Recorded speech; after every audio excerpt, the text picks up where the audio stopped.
this is Sampajanati, the verb part. Sampajanati.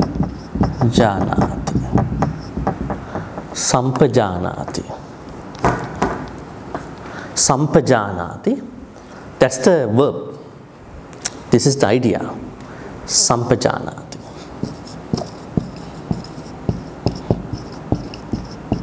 This is not nice, huh? Writing back and forth. But okay, have you ever heard this Pali word? Panya? Panya. Panya means wisdom. So the root of Sampajañña comes from same root of Panya. What's the root? Huh? Ña. Ña. Ña means to know. Same root. Ña. Panya, Sampajana, Sampajañña, they all have the same root called Ña. Ña means to know.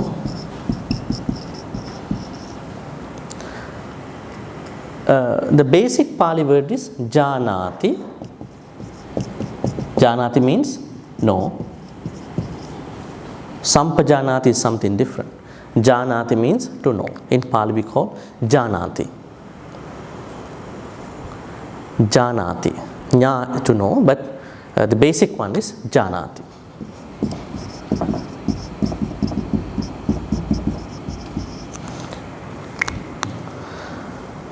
So one meaning is Janati refers to the knowledge about something after we learn that. Let's say when you study something, let's say you read about the Metta Sutta, Mangala Sutta, maybe the Buddha's qualities, maybe Metta, Karuna, Mudita, Upekka. After a successful reading, maybe from the speaker, maybe from a Dhamma book, you will have Janati. But in order to have Sampajanati, you need to know during the time. So Sampajanati is more towards knowing something during the time, not after you learn it. So that's the plan. Sampajañña basically comes from knowing during the time. Okay? Knowing during the time. Do we know things during the time? Only if we have a prior exposure to that subject.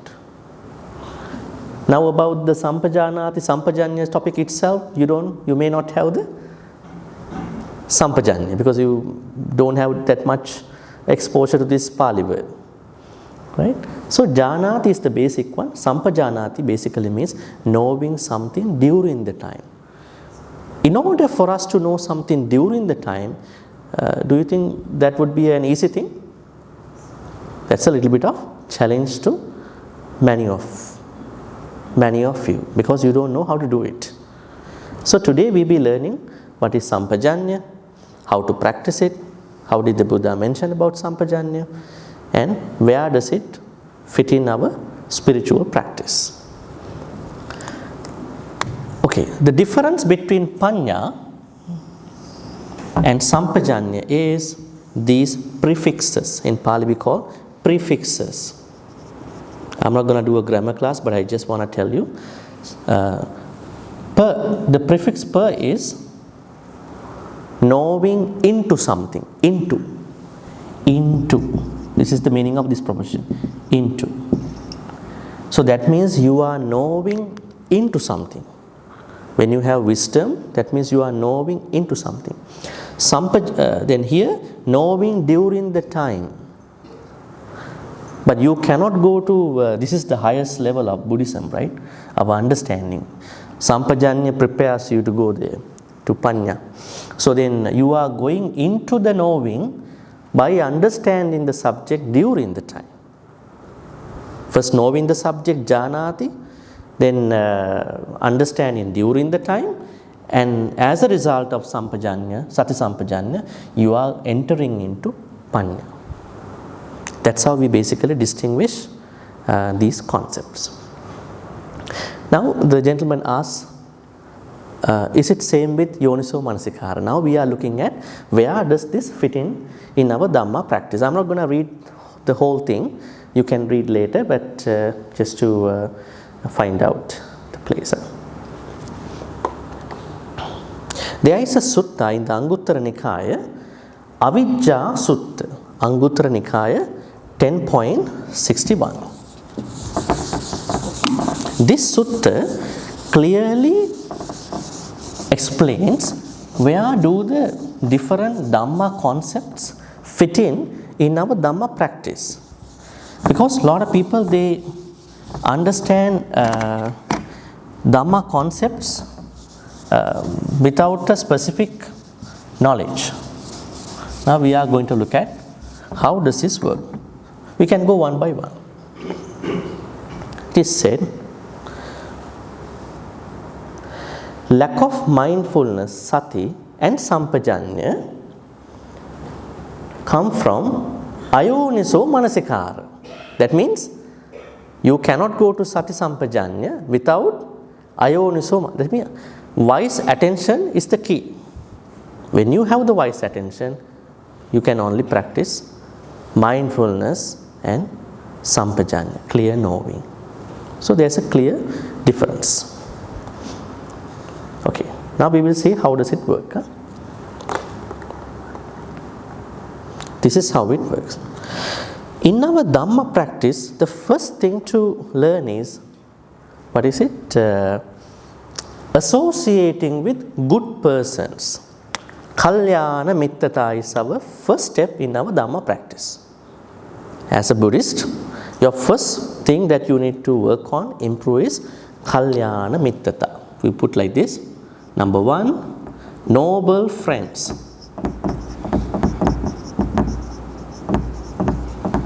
Are there any who have no Kalyana mittas but started the Dhamma practice? How do we say that? By scratch, huh? Hopefully. That's number one. That's the place where we must have started our Dhamma practice. Right? How many Kalyana mittas should we have? Must we have? As many as possible. But just because we want to have as many as Kalyana mittas, it's not going to be easy. But Buddha said, at least we should have 2 Kalyana mittas. 2. It's a mandatory requirement in our practice. How to find these 2 Kalyana mittas? There is a sutta about this, Kalyana mitta sutta in the Anguttara Nikaya. 2. We are very blessed, we have the first one, the Buddha. Buddha is our first Kalyana mitta. We all have that blessing. We can read, we can understand, we can keep a reference to him all the time. Buddha. Second one, that one we have to find out. Who is a Kalyana mitta? The one who gave you a ride today for the retreat? The one who is calling you all the time? I've been here and there. Who is a Kalyana mitta? According to the text. True Kalyana mitta. The one who always thinks kusala thoughts. The one who always speaks kusala speech. The one who always acts with kusala actions. That is the only one who is truly a Kalyana mitta. The sutta is Sevitabba Sutta in the Majjhima Nikaya. The Buddha said this. Sevitabba. I'm sorry about that board. I'll maybe try to write something time to time. Sevitabba. So Kalyana mitta is someone who always come up with kusala thoughts. But many people do not naturally come up with kusala thoughts. Right? They have a struggle from the morning till the evening. Right? Why is it? There is a problem with their practice. So their practice is always by effort, not by default. We should have kusala thoughts not only by meditating every day. It's a struggle. How can you meditate every day? Is it possible? Can you do this kind of practice every day? That's not possible, to be honest. So then when you practice to a certain extent, you will catch up with the practice. You should have good thoughts, kusala thoughts by nature. That is the ideal state. Otherwise, you will have to go to retreats every month, every day. Huh? We have to pity on you. Huh? That's difficult. The end goal of this meditation, everything is to come up with kusala thoughts. If you don't come up with kusala thoughts, even you go to 1,000 retreats, you have not gained the benefit out of them. So, kusala thoughts. If there is a kalyana mitta who is always coming up with kusala thoughts. What are the kusala thoughts? There are 3 kusala thoughts, major ones. The first one is thoughts of not having abhijja, covetousness. Abhijja means strong greed. Strong greed. That person knows what is greed, but enjoys the sensual pleasures. Maybe enjoying a sumptuous food, lunch with zero greed. Right? Sometimes you want to drink something, see, you want to check whether it is zero sugar, right? Because you have health problems. In the same way, you are checking, you are going to eat a sumptuous meal. You are loving someone, but you are loving with that person with a zero greed. I'm not going to control that person. Manipulate but my love is same, is going on. There's a misunderstanding, attachment. In Buddhism, we don't call attachment is built in the karmas. Without attachment, we cannot enjoy any sensual pleasure. The proper word is lobha, greed. If you bring greed to the sensual pleasure, you will have a very big time, hard time. That's why in the Metta Sutta, Buddha said, Kamesu vinaya gedhang. Right? Remember? Kamesu vinaya gedhang. Have you found this line? This line in your Metta Sutta? How many of you chant Metta Sutta every day? Have you found this one? Or just you are going over the sutta? Dittincha anupagamma silava dassanena sampan kame subinaya gedang nahi jatu gabbaseyang punari. That's the objective of the metta, end goal. What does it say? You go check out this Metta Sutta's translations, how many people translate this sutta, this line. Having given up all the karmas, they translate. Even if you look for any translation now, we go to a translation just to see the problem here. Metta Sutta translation. Huh?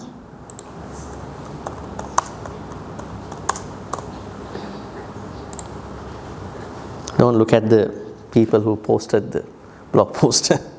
Okay. Metta Sutta, go to the last answer. All right. Okay, you can see here, Kamesu vinaya, with sensual desires abandoned. This is the normal translation many people do. Is this a correct translation? This is a problematic translation because they don't know Pali. Kamesu vinaya gedang. You are going to get rid of, overcome lobha in regard to your sensual pleasures. So that is the purpose. That is what the Buddha said.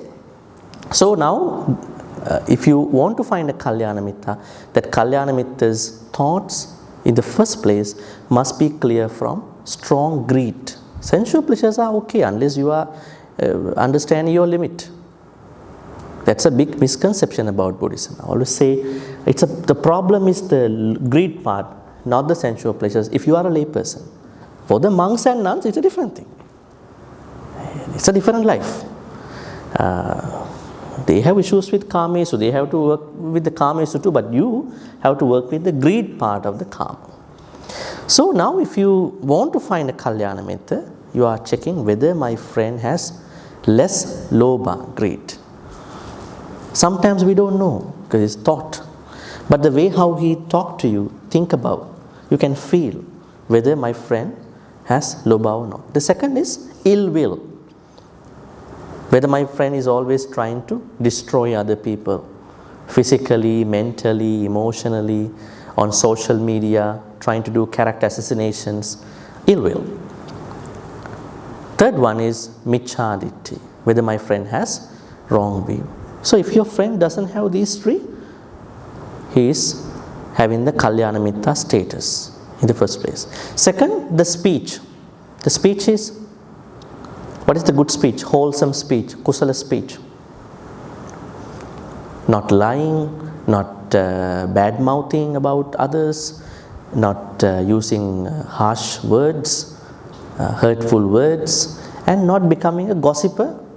You have to check whether your so-called kalyana mitta, so-called kalyana mitta is having these issues, whether he or she lies, whether she talks behind the back, maybe not about you, about somebody, but finally she will do for you too one day. Same thing will happen, because if someone does it for some other people, it will come back to you one day. So it's a boomerang theory, it's a boomerang, goes and come back. And then whether your friend is always hurting other people, sometimes even unwillingly, the way how they talk, doesn't care about other people's feelings, right? So Buddha is talking someone who can really manage emotions, how to respect other people, not just the Nibbana only. We don't have to go to Nibbana discussion in the first place. How to become a good person is number one. Then whether my friend is a gossiper, always talking about other people, whether my friend is wasting time. If not, then secondly also he is a kalyana, she is a kalyana. Then third, actions, whether my friend is killing, stealing, and also sexually misconducting. You might hear what he or she is doing. That is how you have a kalyana mitta. This is a check-in, self-check-in, measure out whether you have kalyana. So definitely we have Buddha, we have to find somebody, and we have to find as many as kalyana mittas possible. It's good for our own sake. So number one in our Dhamma practice is noble friends, kalyana mittas. Okay. Now we are slowly going into other requirements.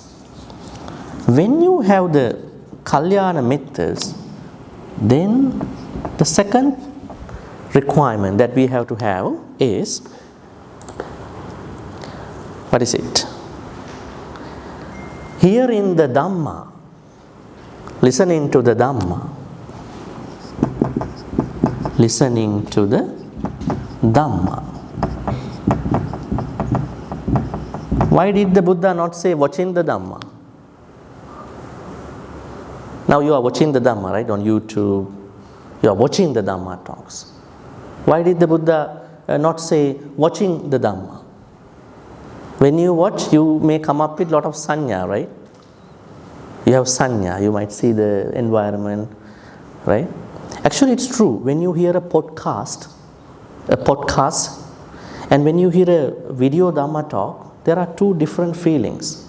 Sometimes you might think that my attention span is better with the video.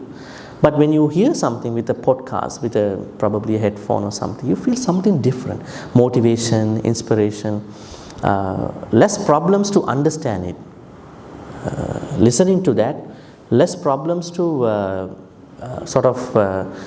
bring into your life. So that's why Buddha says, listen into the Dhamma. Now just because of this, from today don't stop watching YouTube. Right? Just carry on, but understand, listening is the most important thing. That's the second one. Huh? Then, third stage. They must be gradual. Huh? Third thing is saddha. Saddha. Saddha means trust about the Buddha, Dhamma, and Sangha. In order to justify the situation, I am going to go to the other board with the other numbers. Huh? It's fine then. Number 3 is trust about the Buddha, Dhamma, Sangha. We call it Saddha. Pali called Saddha. This one, Parato Gosha. Parato Gosha. This one, Kalyana Mittata.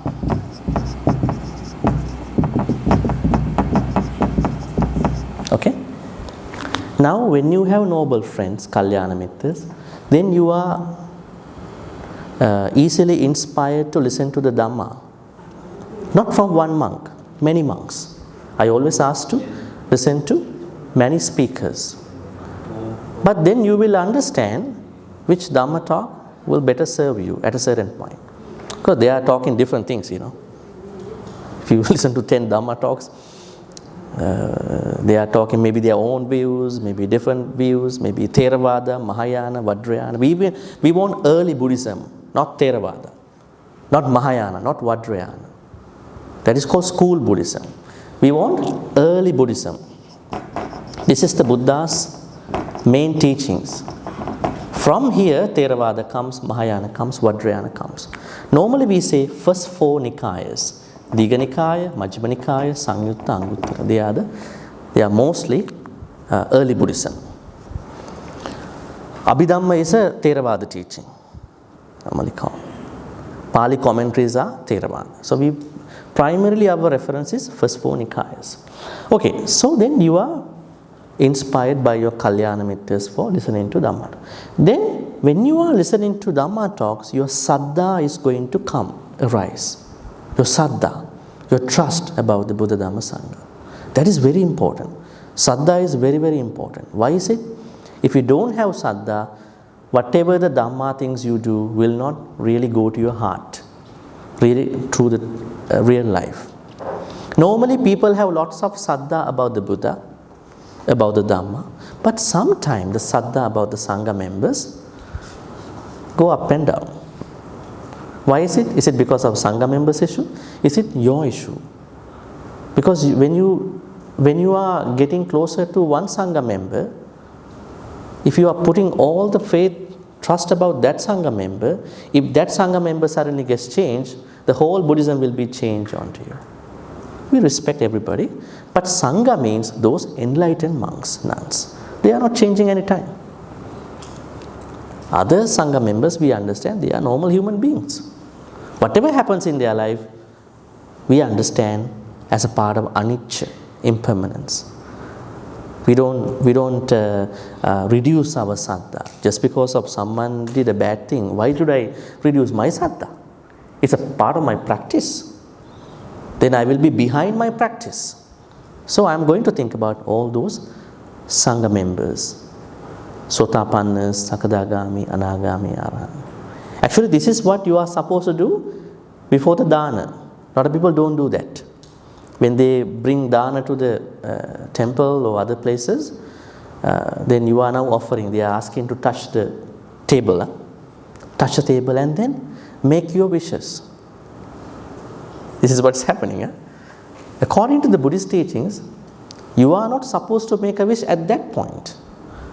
At that point, you need to think about, I am offering these dana towards all the enlightened Sangha members, Bhikkhu, Bhikkhuni, Upasaka, Upasika, who lived at the time of the Buddha, at this moment and in the future. Because you want to create more good karmas before you bring your own wish. Wishes are always selfish. Why you bring that selfishness even before you are creating good karmas? That's right. That's a very unnecessary thing. But after you offer dana, then there's a time you have to pour the water, transfer. That time you can think about your wishes. Your mother, father who passed away, maybe blessings to other people. But if you start with your own selfish plans, I don't think that does that dana go at that point. Right? So that's why it's important to have a very unshaken trust about the Buddha, Dhamma, Sangha. Don't change. People will change, but you don't change. Then you are very strong in your saddha practice. This is the third thing. Then when you have saddha, then only you are able to have wise attention. Number 4, wise attention.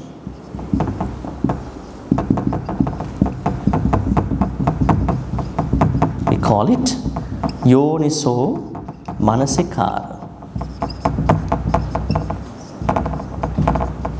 I think our first retreat here was about Yoniso Manasikara, if I'm not mistaken. Yeah, in January.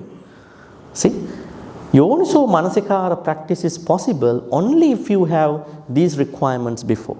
If you haven't fulfilled them, Yoniso Manasikara is going to be a very big thing to you. You are not able to do it. So, noble friends, listening to the true Dhamma. True Dhamma. There are a lot of adhammas going on nowadays. Fake Buddha quotes. I recently found a book, very famous book. Don't want to mention the person. It says that if you want the true happiness, give up all the ownership. Give up owning everything. Give up your ownership. Then I know a sutta about this. The Buddha talks about happiness of ownership. So then, what is this? That means the person has not read widely about the sutta. Only read about one sutta given to some monks. But for the lay people, Buddha said, Atti Sukha, when you have earned money, when you have the true loved ones, when you have your everything in your own way, you have to be happy because of that. We call it Atti Sukha. And Buddha also said, when you have these people, then the next challenge to is that how to enjoy those happiness stuff. Some people have lots of money, lots of people, but they don't know how to enjoy. Right? It's like you buy a very big machine, but you don't know how to read the manual. You are always depending on other people. Hey, how to operate this? It's like you have a very expensive car, you don't know how to get the gas from a gas station. You know, where is the pump? How to put gas into this car, right? So it's like that. So enjoying what you have is even more challenging than owning that. So that book says at the beginning, if you want true happiness, you have to give up no ownership.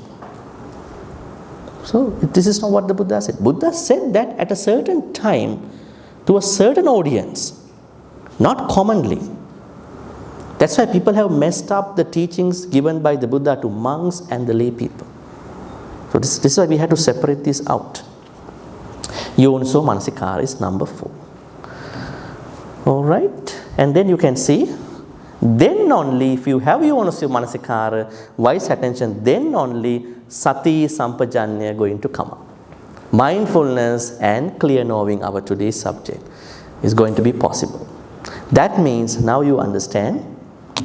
Maybe I'm going to write down that in this board. That's going to be number 5. Number 5.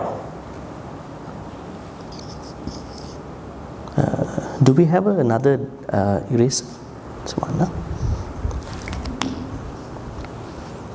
Number 5 is this one. Oh.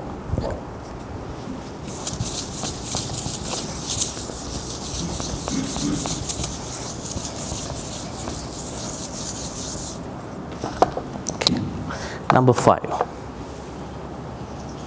in the process is what you call mindfulness and clear knowing. We call them as Sati Sampajañña, compound term. Okay, very interesting. That means if you want to practice mindfulness, meditation. I think you are doing meditation here too, right? If you really want to do a very interesting, proper meditation, you must have fulfilled these requirements before. These are prerequisites. Okay? Mindfulness and clear knowing. Actually, mindfulness is not a very good translation for sati. Sati is bare attention. Bare attention. The knowledge part of the sati comes from Sampajañña. Knowledge part. Right? So Sampajañña comes from that place. And then the list goes. Now, what happens to you when you have Sati Sampajañña? Then what happens? You are able to take care of your sense faculties. Indriya. Indriya Samvara comes after that. When you have Sati Sampajañña, what is the immediate benefit is number 6.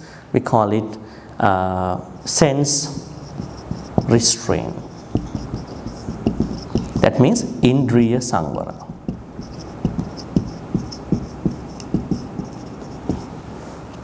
That means the immediate benefit of Sati Sampajañña is you are really taking care of your senses. How many senses do you have? 6. What are they?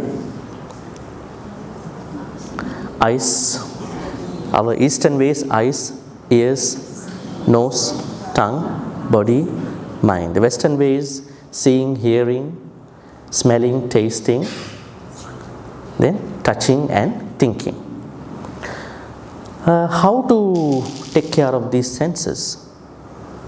It is only by using Sati and Sampajañña. When you are really attentive about what's happening, when you know what's happening, you are easy to take care of your senses.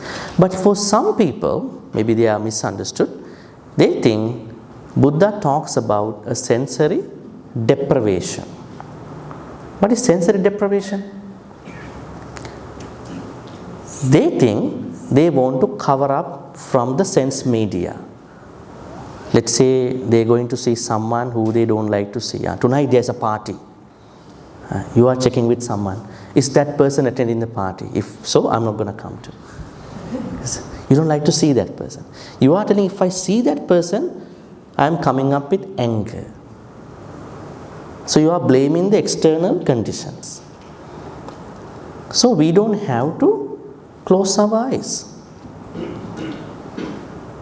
Because there's a sutta for that, Indriya Bhavana Sutta, about this subject. Indriya Bhavana Sutta. Majjhima Nikaya's last sutta, MN 152.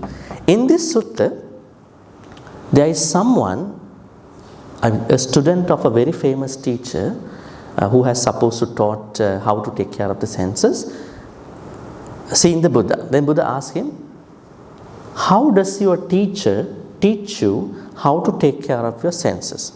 Then he said to the Buddha, Bhante, our teacher told us, it is by covering, shutting down all our sensory experiences, we can take care of our senses.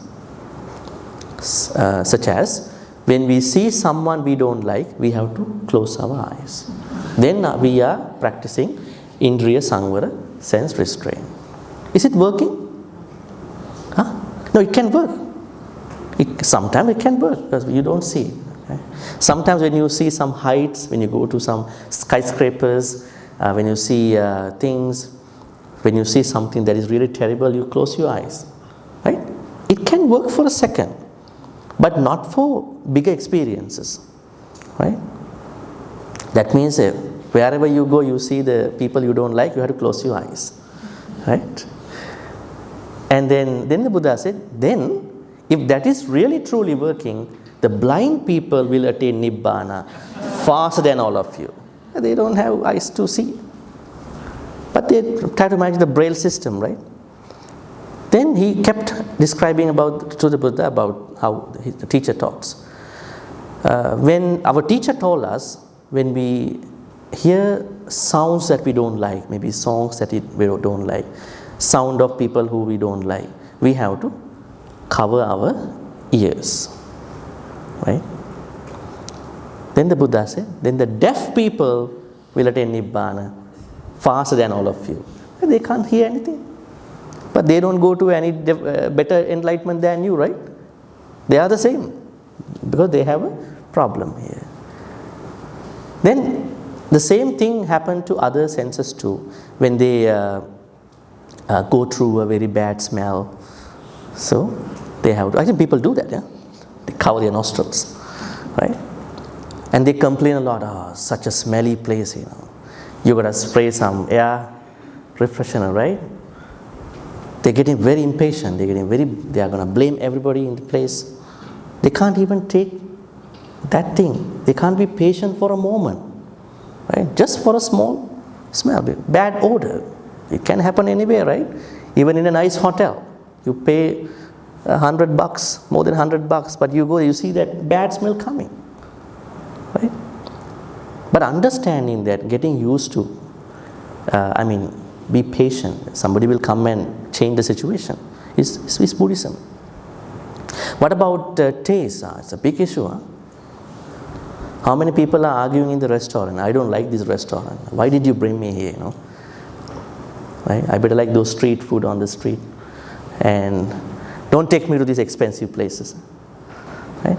And then after eating, how many people are commenting about this food? Next time we should go to this place. I don't like how they served us. Egg was not nice. Right? And they are picking up certain food items on the plate. So maybe then the way how he was going to answer is that, then if you don't like, you don't eat after ordering. It should be the way. So then the Buddha said, this is not the way how I teach monks and nuns, lay people, how to take care of the senses. You have to be fully open, embrace what you don't like. Then you develop patience, understanding. You are not either liking or disliking. You are balancing out. You are bringing sort of upekha into the experience. So that is the sensory experience. So in Buddhism, it's not a sensory deprivation. Now, as a result of Sati Sampajañña, now the topic we are going to discuss, Sampajañña, you are able to have an immediate happiness with regard to your sense experiences all the time. Then when you have the sense experience, then you are able to overcome 3 types of misconduct. What kind of misconduct is that? Bodily misconduct, verbal misconduct, and mental misconduct. What are they? Akusalas with regard to our thoughts, akusalas with regard to our speech, akusalas with regard to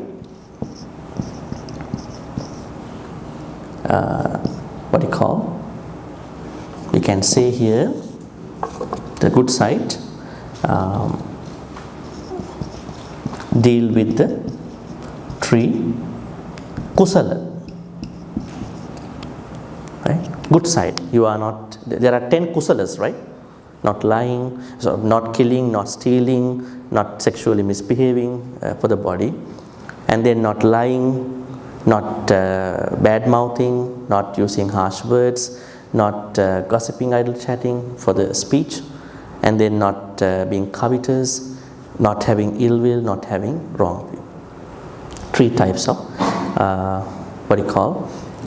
good actions will be possible because you are having the indriya samvara, sense restraint. Now the list keeps going. Now you will see, then only you can take care of the 5 hindrances.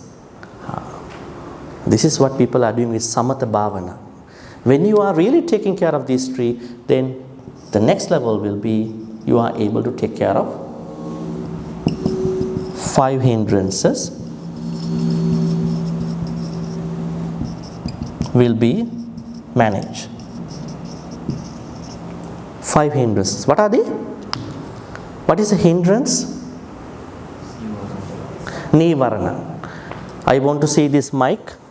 Let's say this the marker, but there's something coming between me and the marker, covering me in looking at the true reality, objectivity, subjectivity comes in. Then, without looking at the uniqueness of this pen, I am going to go back to my previous understanding about other pens I use. Maybe I had a bad experience, I am going to look at this pen without looking at it with that bad experience. Say for instance, you had a bad experience with somebody, then you are bringing that bad experience to all the new people in your life. You may, because you already were hurt by those people, right? Even animals, when some animals were bullied by others, they think all the humans are bullies, right? All they come and bully us. So because of nivaranas, we cannot see the reality, right?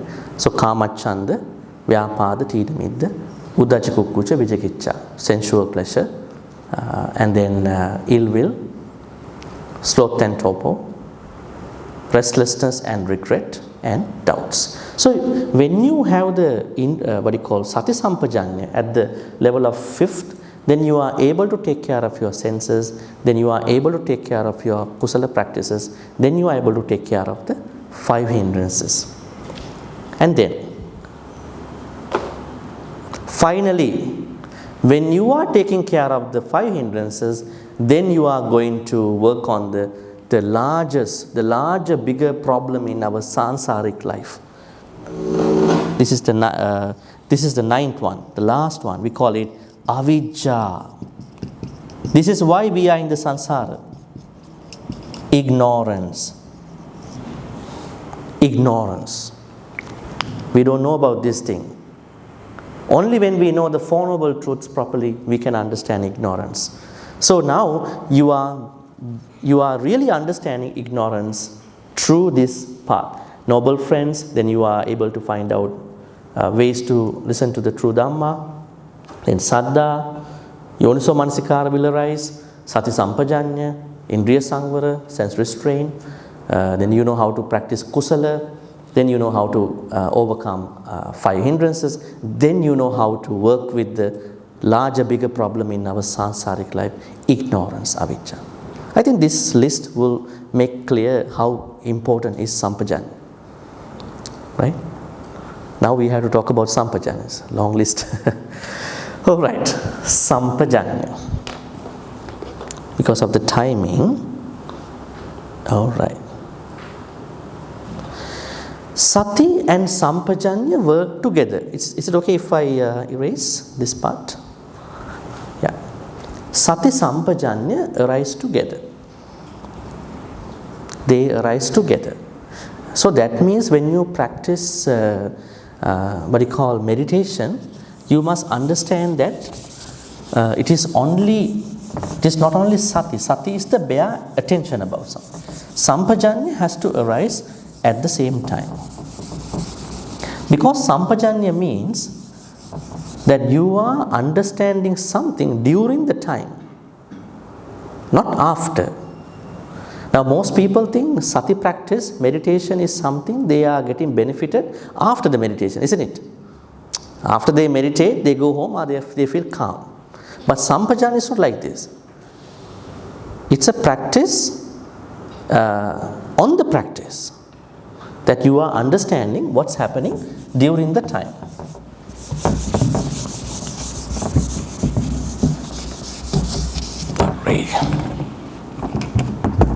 How did the Buddha say about Sampajañña? Let's go to the Satipatthana Sutta. The Buddha say, Ida bhikkhave bhikkhu kāye kāyānupassī viharati ātāpi sampajāno satimā vinayya loke. What did the Buddha say? There are 4 areas to work on. Satipatthanas: body, feelings, then thoughts, mental properties. 4 things. Actually, you don't have to work on all these areas. You can pick up one area, body. Anapanasati meditation, breath meditation is only one. So let's say someone wants to practice breath meditation, Anapanasati like today. Then what do you need? Atapi. You need energy. Is energy a big issue in our life? Energy. How serious is that? It has even come to a place of buying energy drinks. Red Bulls, they'll drink Red Bulls. They become super sonic, turbo. But this kind of a drink is like trying to give you not the true energy, right?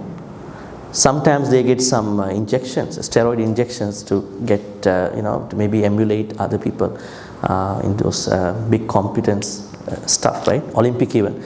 So anyways, they are not good things. They are trying to trick on the game, right? If they take those things. Viriya is the first thing in our Sati Sampajañña practice. Energy. Now we are talking about good energy. That means, I would say, wholesome energy. Wholesome energy. What energy do we have all the time? Is it wholesome energy or unwholesome energy? Now, what is the kind of energy we have during our day? We have unwholesome energy. Is it bad? No, that's what we are inherited, right? From our generations, reproduction, scientifically, right? But the problem is when we are working with this unwholesome energy, there are certain areas, certain times, we don't know how to manage them, right? Certain energies are going to take us over, right? So the Buddha said, this virya has to be balanced out. Now even suppose someone who was coming here today, thinking last night, tomorrow I am going to a Sampajañña, one day meditation retreat at MMC. By around 6 o'clock I must become a Sotapanna. Today, I think that's not a good plan to have energy, Too excited about our retreat today. Just hang on, be patient, Don't try to hit on that kind of a very faraway destination. So, virya has to be balanced out. How to balance out our virya? Not too much energy, not too less energy. Interesting, huh? Now, not too much energy is what we just discussed, those kind of attainments, enlightenments. Okay? I remember during the COVID time, I think probably maybe 2022, there was a lady called our temple in Canada. She said that the senior monk didn't know how to speak, and then he passed the phone to me. And what she's saying is that today, by the morning, she attained some kind of a Buddhahood. So I want to check that with you guys. Can I come and check with you guys? I said, don't come. So she's self-claiming about Buddhahood. Something going wrong, when you practice some meditations, not in the proper way, you might go to a certain psychological issues, There are people who have gone through psychological problems when they meditate without a teacher. She's one of them. I said, don't come, because we cannot take care of you. Anyways, not too much energy, right? Not thinking too much about anything. Even you come here, just participate, learn something, practice it, just go home peacefully. That is your peace. That is what you are learning. Dhamma journey is a journey of small projects. Not even one project. Dana is one small project. Taking precept is another small project. Retreats, the smaller version is your meditation every day, early morning, another project. What else?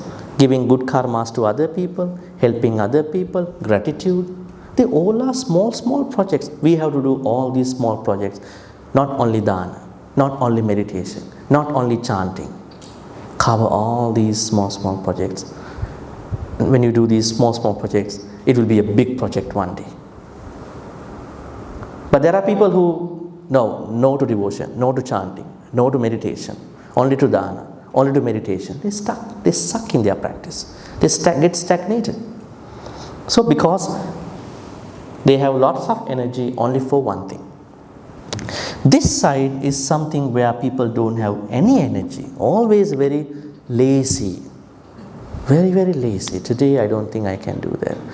I think to call, maybe raining today. I cannot do a meditation, I cannot do a good thing. It's raining, I gotta go and sleep. Sleep. Because my bed is talking to me. Come and then have a sleep in my bed. Right? Too much lazy.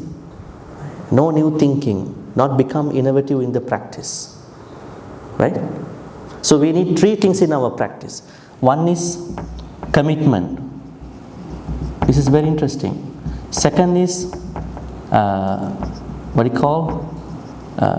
consistent practice, consistency. Third is innovation. All the small those projects have to be innovative. Why? If you think dana is only given to monks, you are not innovating in dana. Even giving a good smile to someone is a dana. How do you call it? Organic smile. Good smile, organic smile. Right?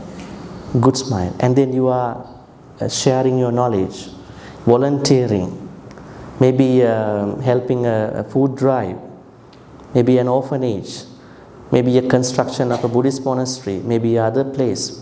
Find out your dana in different situations. Not only that dana, that is important. Keep doing that. But on top of that, do dana to other places, find out opportunities. Right? Don't only find good people to give dana. They are finding who are the good ones. Right? Then you are going to cheapen your dana practice. Because that is one. Let's say you are practicing meditation. Try out different meditations too, time to time. Now today morning we were talking about different meditations. Meditation on raining. Have you ever heard that? Raining. In the Thera Gatha, Kuddaka Nikaya's books, there were some monks who became enlightened by looking at how the water comes from a high place to a lower place. Anicca. The water was up in the cascading waterfall, but now it's down there. Now it's not anymore here. Went all down to the river. Looking at the change. That means in order for us to attain Nibbana, we don't need a lot of big objects. Even the rain is enough. Yes. But we are thinking, what is the good object? Anapanasati, Kasina, Samatha, Vipassana. We are going after big objects, very bombastic objects. But we have all the good objects around us. Even the sun, even the moon. Sun is rising and setting by the evening. Anicca of the sun and the moon, clouds, they all can be. They were not given specifically, but we can use them. So there are people who are becoming lazy, so they cannot do anything. So don't become vulnerable to these two energy problems. There's a story, sutta. The sutta is about Sona, monk Sona. Monk Sona was a veena player before he became a monk. He practiced serious meditation. Serious meditation. Do we have to be serious in our Dhamma practice? Are we supposed to be? Tell me. Are we supposed to be very serious or serious? If we are serious, we are becoming a part of this issue, too much energy. It is not a serious practice. It is not that you work day and night and then you will get the result in 2-3 days. You won't get it. Just drop that idea. It's a waste of your time. What happened to monk Sona was that he was a very famous veena player. He became a monk. He tried meditation every day, all the time. Didn't work. He thought, why should I continue as a monk? I better go back as a lay person. Then the Buddha saw him. Then the Buddha asked, why are you leaving? Disrobing. He said, I don't think I am really progressing in my Dhamma practice. Then he understood. Then he said, okay, let me ask you some questions about your lay life. I know you are a very famous musician, veena player.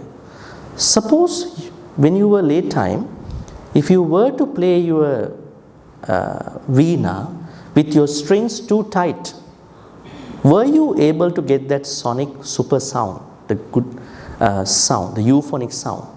He said, no, the strings are too tight. Too tight. When you are so much greedy about something, you are trying to tighten them. I want to hug too much, hugging too much, embrace too much. You're trying to kind of going too much about that thing. Right? This might be a problem. In the same way, for the musical instrument, he said, no, I won't get the sound. What if you are not going to make the strings too tight in the veena? You are make the strings too loose, too light, too slacken. Will you get the same good sound? He said, no. What if you are not going to make your strings in the veena not too tight, not too loose, will you get the sonic nice sound? Say yes. Dhamma is like this, Dhamma practice.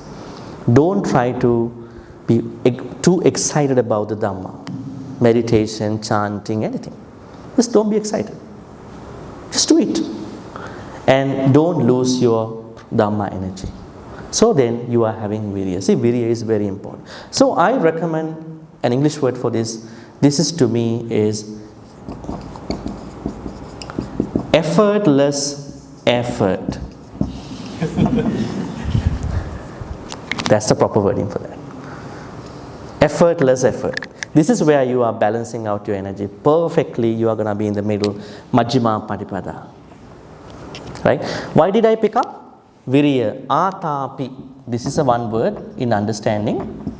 Sampajañña. You can see here, Atapi. Then Sampajano. Now we come to our point. Clear knowing.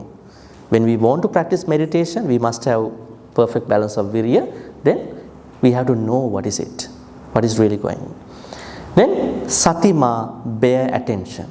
Satima means my attention. Just because I have the attention, I don't know I grasp things well. Now in a classroom, there is a professor, teacher teaching, but the span of the attention will vary from one student to the other student. They go back to the phone, they look away. Why? They have attention deficiency. Right? Now even when you are learning here, your attention, I don't know how long it can survive. It can last. So that's why we have to understand that sati is that attention. How long can you keep the attention on something? That's something coming from Sampajañña. Because you have to know it properly, then only you can mount that attention on that particular object. If you don't know, you cannot mount it. It's like you have a phone, but you want to mount it on a tripod. Without mounting, the phone cannot record the object. So sati is bare attention. Whatever the knowledge, understanding that is coming from Sampajañña with the support of virya, the balancing out virya. Alright, so this is how we understand Sampajañña. That means it's a very, very important activity in our sati practice, in your meditation practice. If you haven't looked at this angle about your meditation, today you will learn that Sampajañña is a built-in, a compulsory activity within your meditation practice. Now we will see how to do it. I'm not going to go over all those parts. See that? This is also interesting. How to understand Sampajañña, how to navigate Sampajañña. There are 4 areas. Purpose, suitability, domain, non-delusion. Now, when you have the Sampajañña, how does it help you in your meditation? First thing is, it will give you the purpose. Sometimes we are purposeless. Because of the Sampajañña, you have the purpose in your life, in your meditation. You should have a purpose. How to understand that? You can see here, when you have the Sampajañña, you understand the reasons behind your actions. Every action will be channeled towards your purpose. Is this really relevant to my practice or not? See, long-term, short-term goals. That means pretty much you are doing a very thorough investigation about your purpose in the meditation or life then. The second is suitability. Now, when you know the purpose, you have to engage in certain actions. Certain actions from morning to evening. How do you know that? Because of Sampajañña. Sampajañña's second role is suitability, sappaya in Pali. Then the third support, help that the Sampajañña gives to us is gochara. Gochara means domain, maintaining a sensory restraint, consistent mind. That means because of this Sampajañña, you have a certain built-in ability about indriya samvara with regard to your attention. You are supported by indriya samvara. That is the third role of Sampajañña. We call it gochara. Finally, the most important one. non-delusion, asammoha, seeing the true nature of reality. This is what Sampajañña gives us, the most important thing. I think what has happened in the meditation narrative across the world, Western to Eastern, Eastern to Western, is that they think that only sati, mindfulness practice, does everything. They have separated out Sampajañña part. Right? That's a misunderstanding. So sati is incapable, dysfunctional without Sampajañña. Sati is just the attention, bare attention. Let's say I am going to step on this tile. But understanding this is a tile which is made of 4 elements is Sampajañña. I feel I have to step on this tile because I am next to it. But understanding what is it is Sampajañña, clear knowing. So sati is incapable without Sampajañña. Finally, sati, mindfulness, practice with the support of Sampajañña gives you the understanding true nature of everything, because you know clearly what's happening. You can read this later, not now. And then we are going to something very interesting, how to do the Sampajañña. I think that's the most important thing. Okay. How to practice Sampajañña? I think that is very, very important in our practice. The Buddha said like this: Abhikkante patikkante sampajanakari hoti. Pali word. Abhikkante patikkante means you have the clear knowing when going out and coming back. Going out, you go out, you come back. Right? Let's say you go out of the hole, you come back. And you know you are going out and you know you are coming back. Right? So this understanding is part of Sampajañña. You know that what you are doing. Second, alokite vilokite. Looking ahead, looking down or side. And you know that you are looking ahead and you are looking down. When you know that, that is Sampajañña. Do you think that you know that when you look ahead, that you are looking ahead? Or you are looking ahead for something else? We missed that part. When you look ahead, why do I look ahead?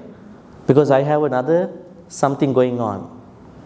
I'm collecting information for that by looking ahead. But when you know you are looking ahead, that is Sampajañña. When you don't know you are looking ahead, that is asampajañña. When you know you are going out, when you know you are coming back, Sampajañña. That is Sampajañña. And there are more things. Samminjite pasarite. Samminjite means bending and flexing, stretching out. When you are bending your limbs, body parts, legs, hands, if you do yoga, whatever, even you bend to take something, you are bending and you are stretch out, you are flexing. You know I am bending, I am stretching out. That is Sampajañña. Do we know this when we bend and when we stretch out? Do we know what we are doing? No, why I am bending? I want to take something, grab something from the floor. We are always going to the next thing, not what we are doing. Right? So that's a part of Sampajañña. Not even that. Sangati pattachivaradana. In layman English, when you are getting dressed, you know I am getting dressed. But what is happening when you are getting dressed? What are the thoughts that are coming to you when you are getting dressed? Will people like my dress today? Huh? Right? Will people like my dress today? Will I be a bit of awkward with my dress? You will struggle with tertiary, secondary problems of wearing dress. Not that you know I am getting dressed now. It's Sampajañña. Not even that. Eating. Do we really know we eat? Or we are really focusing on other things while we are eating? How many people can take the phones away while eating? Stop watching TV while eating? How many people can do that? Right? So that means they are not having Sampajañña while eating. Eating means If you ask from your ancestors, they say, we chew a lot. We chew a lot. When you chew a lot, you live longer. Huh? Nowadays, they are just putting all the bulky mouthfuls. Huh? They don't even chew because something is going on in the TV. I had to watch it. There's a program going on in my phone. So, that has connections to our longevity, because if you don't chew properly, then what will happen? The food are not going to get digested easily. There's one name, Pali name for the Buddha. Buddha is someone whose food are digested 100%. Why many people getting cancers? Their food are not digested in the body. They become as polyps, cancerous, and they die. Perhaps they are not chewing enough. So when you are eating, then you know you are eating. So you are letting that process happen naturally. So then Buddha had that name, like it's a term for Buddha, like appellation, like Samma Sambuddha Arahant. Every food that the Buddha bite, they are going to get digested 100%. That means his digesting system is working 100%. But nowadays, it won't happen in our generations because we are not chewing and we are not taking time to eat properly. Either we are talking gossip of other people, either we are occupied about something going on the TV. So we are not having Sampajañña. Then drinking. What Sampajañña is there when I drink? Huh? So we have to understand I am drinking, whatever. Then chewing comes as a separate thing. How to practice chewing? I mean, if you don't understand Sampajañña, if you are really occupied with other things, social media things, can you think about you are chewing? You don't even know what you ate at the end, right? Chewing, when you are eating, biting, chewing, right? Then you have Sampajañña. Tasting, right? During the time you are eating, you come to a point of tasting, but what a lot of people are doing is they are trying to bring a lot of sanya for the food. This food is good, that food is not good. This is a better restaurant, that is not a good one. So rather than understanding I am tasting, they are going to complain about, whine about the food. Right? So you miss Sampajañña. In order to have Sampajañña, you just feel I am tasting now. Okay? And then washroom activities. Washroom. Huh? They are also part of Sampajañña. When you are in the washroom, you know what to do. Don't try to rush. Just take time and then peacefully, calmly, you are there. It's a part of our Sampajañña practice. Then when walking, we did that. When walking, you know you are walking. Sitting. Now you are sitting. Huh? Do you know you are sitting? Only when we remember that, huh? Remind that. Sitting. Then sleeping. Sleeping. Do we know we are sleeping? Actually, it should be lying down.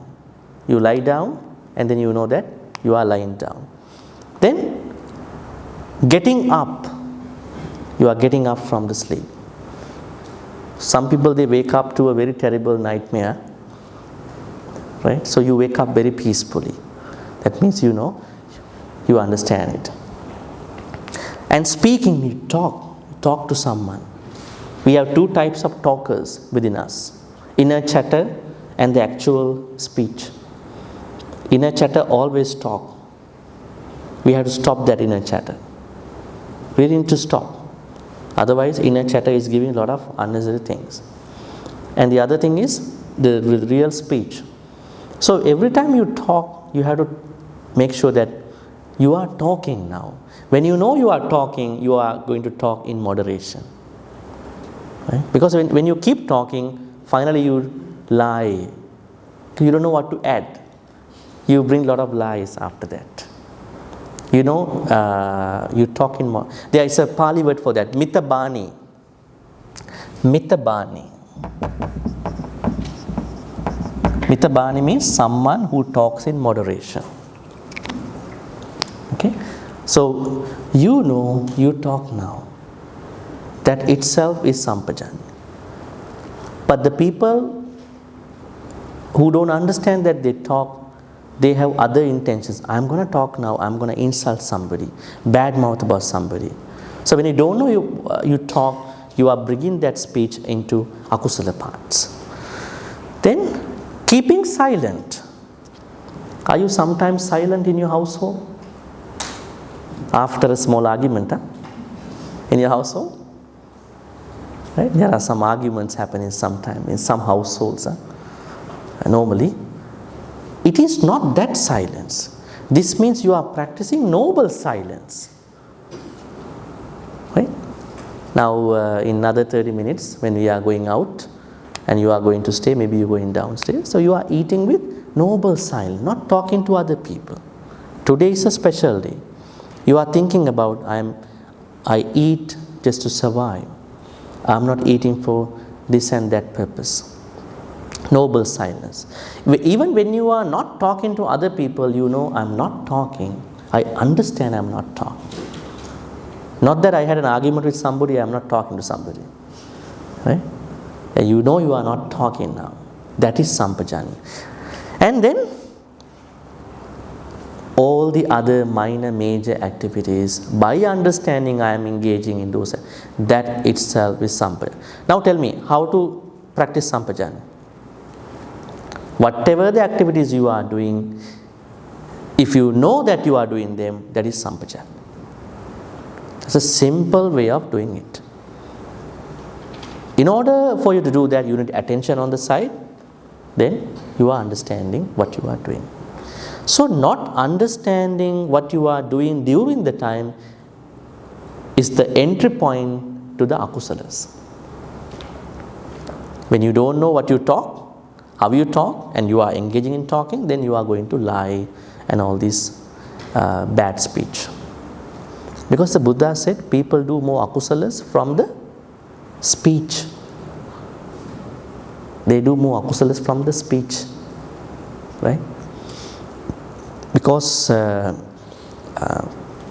are 4 akusalas with the speech, and 3 for the mind, 3 for this body. So we have to be little bit giving some attention to that. All right, this is about Sampajañña. And then, okay, the role of Sampajañña. You understand, you are very aware about what's happening when you have Sampajañña. And you can observe everything very well, and then insight gets developed. What is insight? Vipassana. The vipassana will go up. You are able to see things as they are. But normally we see things as we are. We see things as we are. So then all the time we are making issues. And then your ability to see things as they are or as they come to be will be developed every moment when you know what you are doing, with the support of Sampajañña. And understand the present moment very well. Why we are into a lot of problems? Because we don't understand the present moment. That's why the book about the power of now came out a long time ago. Eckhart Tolle's power, the German Canadian, the power of now. Where is the power? In the past or future or now? It's now, because we are living in this moment of time. Our past is going to channel towards this moment. Our future also linked to this moment. Not that I go to the past, I go to the future. There's only one moment, which is a blend of past and present, past and future. Right? The Buddha said, don't live in the past, but go to the past. Are we supposed to go to the past? Yes. Go and see the mistakes you may have done, learn from your mistakes, but don't live in the past, come back to the moment. Why? Past is past. Bygones are bygones, it's gone. But there are people, when they go to the past, they cannot come back. They dwell in the past. This is the biggest mistake, sanya problem. And there are others who go to the future. Yes, we have to plan ahead, but don't live in the future. Why? It has not yet come. So we have to manage this past and future onto the now. So then when you are practicing Sampajañña, it really helps you to stay oriented in this moment. Understand that this, when you say be in the moment, doesn't mean that you don't learn from the past, you don't plan for the future. You are bringing all that into this moment. Because in a moment of time, this moment will be the past. In a moment of time, the near future will come to us. Right?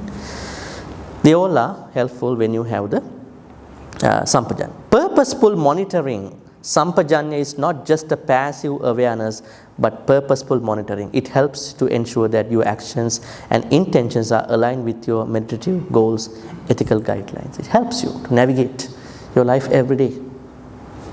Finally, ethical conduct, which means our kusala practices, 10 kusalas. How to do it? I think we discussed already. Bring all the activities into a level that you know what you are doing. If I make it a little bit different, daily activities. Every daily activity must be seen with Sampajañña. That means we have to know what we are doing. Then it is Sampajañña. Second, meditation. When you do that, when you meditate, it is even more helpful, even easier for you to practice meditation. You don't have to struggle about the meditation.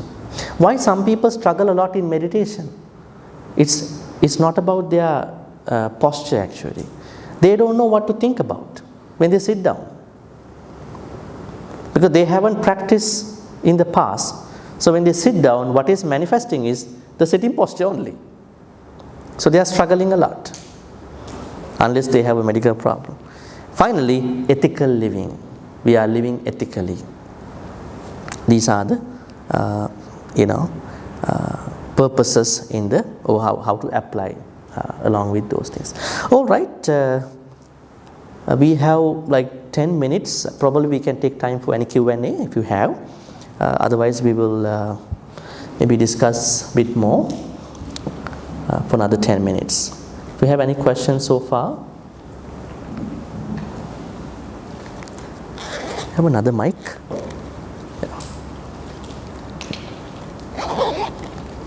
Okay, if you don't have a question, let me add some concluding remarks because we have a Q&A too. Sampajañña is very important in our life. It works with sati. Sati alone is not going to work out for you. We have to have sati sampajañña together. This is a compound term. Sati sampajañña will bring you, with the support of energy factor, all the happiness. And you see in all the suttas, Mahasatipatthana Sutta in the Digha Nikaya, Satipatthana Sutta in Majjhima Nikaya, and Satipatthana Sangyutta in the Sangyutta Nikaya, they all talk about Sampajañña. Then Sampajañña means knowing at the time, during the time. So that is where we are going to work on. How to know during the time? By understanding what I am doing at that time. Now say for instance you are going to blame someone, insult, scold someone. If you know that you are scolding, can you do it? Or if you think that I have to scold you because you did something wrong to me, then bringing another secondary tertiary action thought into that speaking, you will forget about what you are doing. If you know that you are scolding, that means why should I scold? I have to speak. I only have to speak, not to lie, not to badmouth, not to hurt other people, not to gossip or idle chat. Then I know the purpose of my speech. Only Sampajañña help you to do that. That's one example. So then Sati, Sampajañña come together. Sati is bare attention, Sampajañña is clear knowing. Another example, now we were talking about people, sentient beings so far. What about the inanimate things? Inanimate, no sentient being activity. Let's take this whole, this mic. How do we recognize these things in Buddhism? Now, in regard to the sentient beings, we say 5 aggregates, right? 5 aggregates. That means everybody has 5 aggregates, every being. Rupa, Vedana, Sanya, Sankhara, Vijnana. We have form, we have feelings, we have memories, we have the ability to make karma, good karma, bad karma, we have a consciousness. How do we take these ones, inanimate things, this whiteboard, this whole everything?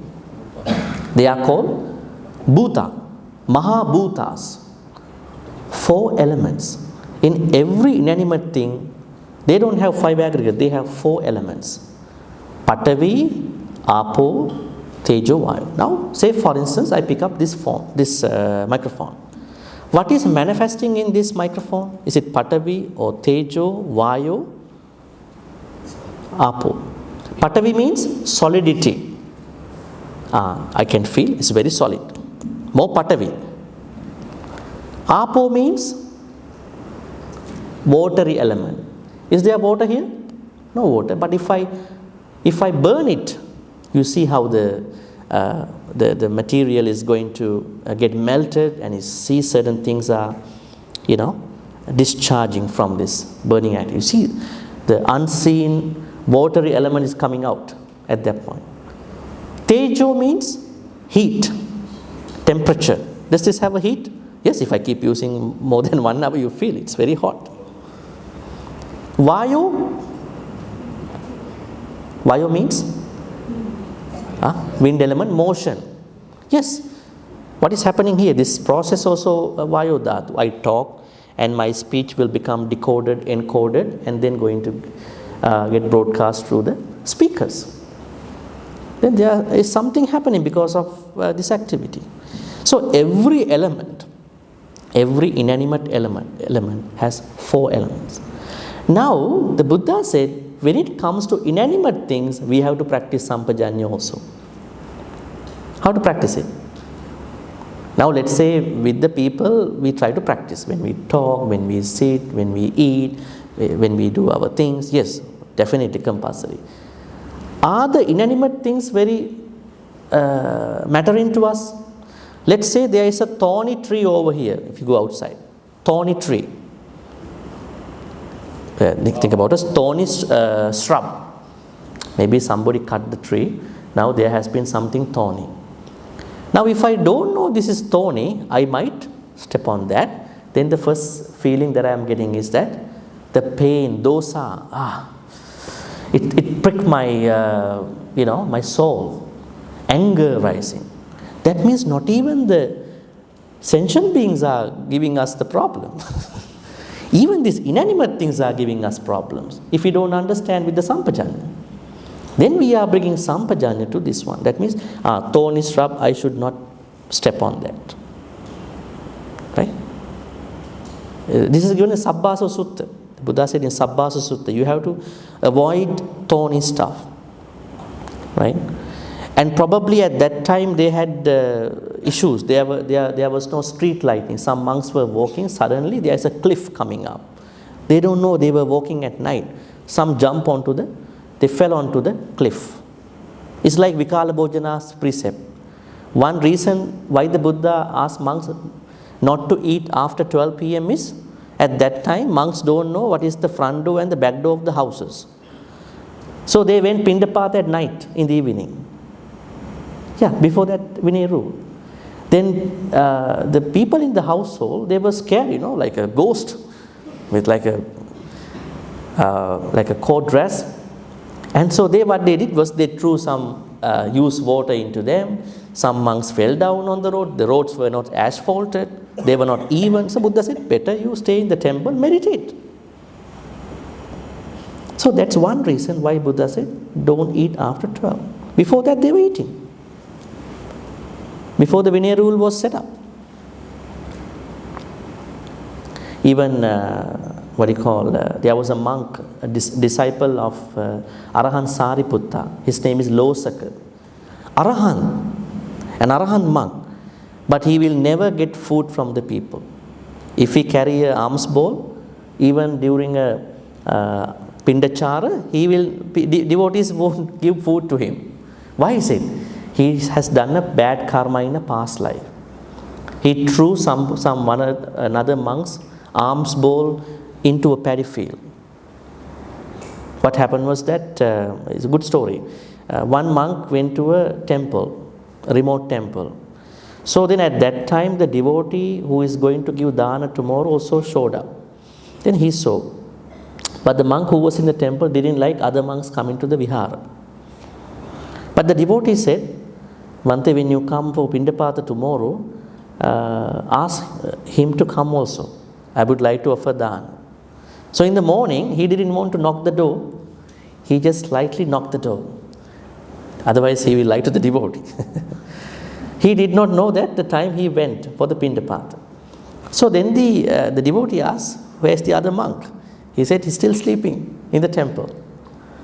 Then the devotee said, out of compassion, okay, I give you food, give it to him when you go back to the temple. On the way, he had a very lobha thought, why do I carry food? He threw the food to the paddy field. This bad karma, after spending a lot of time in the hells, after becoming an enlightened monk, Arahant monk, he never get food. So Arahant Sariputta understood, I had to pity on this monk. Okay, you didn't get food now, 2-3 o'clock, I will go Pindapata. I will get some jaggery, sugar cane, those kind of stuff. At that time, the Vinay rule was already laid down. So then he brought the food back to the temple. He said, don't touch the alms bowl. If you touch it, food will be disappearing. Yes, for the bad karma. I will feed you. He fed him. Right? He fed. So that is how this Pindapata tradition. And there was another incident. There was a monk, when he was going for Pindapata, a lady is following him. He doesn't see, but everybody else can see. Maybe in Sansara, he has done something wrong to this lady. Then people were trying to badmouth about the Sangam, there's something going on. Then King Kosala said, ask that monk not to go for Pindapata. I will send food to the Vihara. That was the first time that a monk was having food in the Vihara. Otherwise, they were going for Pindapata. So the reason why I brought this up was, at that time, earlier time, they went for Pindapata in the evening. Because roads were not even, asphalted, they had to sometimes, snakes attack them, animals attack them. When they go to houses, there was no light, they threw water, they got scared. That's how it was started. So what I was trying to say is that even the inanimate things have to be looked at with Sampajañña. So then you are practicing Sampajañña in both ways, for the sentient beings and for the inanimate things. I think almost the time has come up. So if you have any questions about Sampajañña, please save the questions. We are having the Q&A from 1:30 to 2:30. Now we are taking time for the lunch. I hope you are, after this, you are going to make your way to the first floor. I wanted to thank Brother Ang. Brother Ang is our student in the BGF Tuesday Sutta class, and he voluntarily came to do this sharing, because after this many people will be watching this Dhamma talk and learning, making good karmas and sharing those good karmas. So, anyway, so we will do a bit of sharing now. May all the good karmas we've been making today up until now, by taking precepts, doing the puja, practicing walking meditation, practicing anapanasati, then listening to the Dhamma talk about how to practice Sampajañña, clear knowing in daily life, be supportive and helpful for all of us to attain the supreme bliss of Nibbana. Sadhu, sadhu, sadhu. Okay, now you can make your way to the floor 1, but when you take your food, do you have a reflection, mindful reflection about eating the card? So you can distribute. So please eat mindfully and practice noble silence throughout the time until we see. Okay, you have some announcements. Yeah. Okay.